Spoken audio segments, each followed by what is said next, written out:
Hayırlı ertə. Mənə бик тәмле торт пішірдім, сізге де аның рецептін yazып өтем әлі.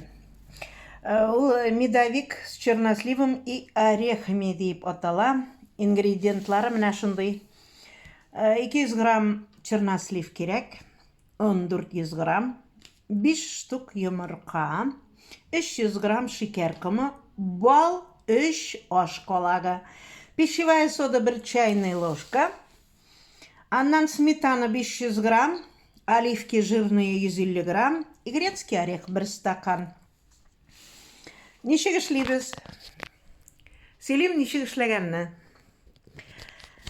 Онны сода белән бергә кушасың да просеиваешь. Тортка всегда просеивать итәргә кирәк бит инде оннан. Аннан отдельно йомырканы, 5 штук йомырканы взбивать итәсең 4 минут. 4 минут. Аннан анда 200 грамм сахар истисең дә, сахар комы тагын взбивать итәсең.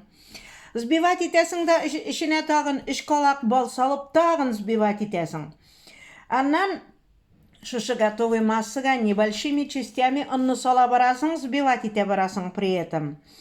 Все, эшләп куйдың камырны, шундый жидковатыйрак. Бик нык жидкий түгел, но шундый слабый жидкийрак камыр килеп чыга. 160 градуска духовканы куеп, пешерәсең шушы, 2 корж килеп чыгырга тиеш. Бу нидән, сместән 2 тапкыр пешерәсең корж. 2гә бүләсең. Ул 2 коржны азакта вдоль кисеп, 4 корж килеп чыгарга тиеш. Вот. Суыткаш, инде охладить иткәч, тортны ясый башлыйсың. Менә бер подноскамы куясыз, формагамы. Иң беренче коржны куясыз да, өстенә крем, аның өстенә чернослив. Бу инде минем өстәгесенә карамагыз, бу минем просто бизәү. Черносливны вакларга кирәк, кисәргә кирәк, орехны тоже вакларга кирәк. Бу өскәгә просто матурлык өчен киселмәгән. Вот, корж өстенә крем, крем өстенә чернослив, чернослив өстенә грецкий орех. Теперь куйдык икенче коржны. Икенче коржга да шулай ук крем, чернослив, грецкий орех. Өченче коржга да шулай ук. Шулай итеп ул биек була, менә.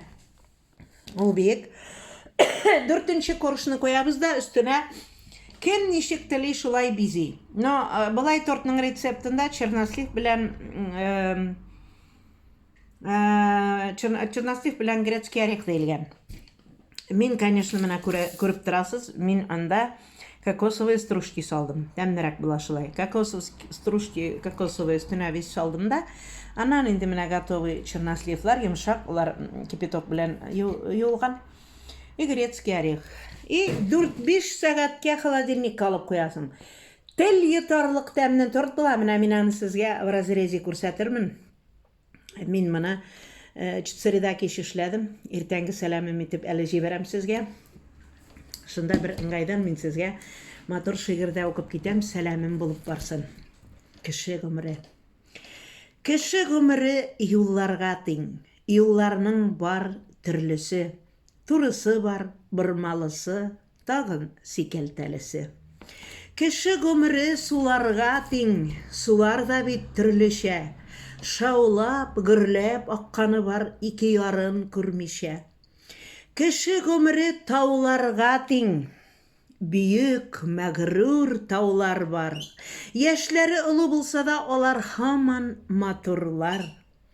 Кеше гомере мизгелгә тиң. Мизгелдәй үтә гомер. Инде күптән дөнья куйган, күрим дисәң тагын бер. Үтсен иде бу гомерләр матурлыкка тиң булып. Матурлык ул мәңге яши. Яшик матурлык кылып. Шулай мин сезне сәламләдем бүген. Исән мин булыйк, рәхәт яшик, бергә яшик, аралашып яшик. Гомерләр күз белән каш арасы гына. Сәлам юлым. Алия Солтан.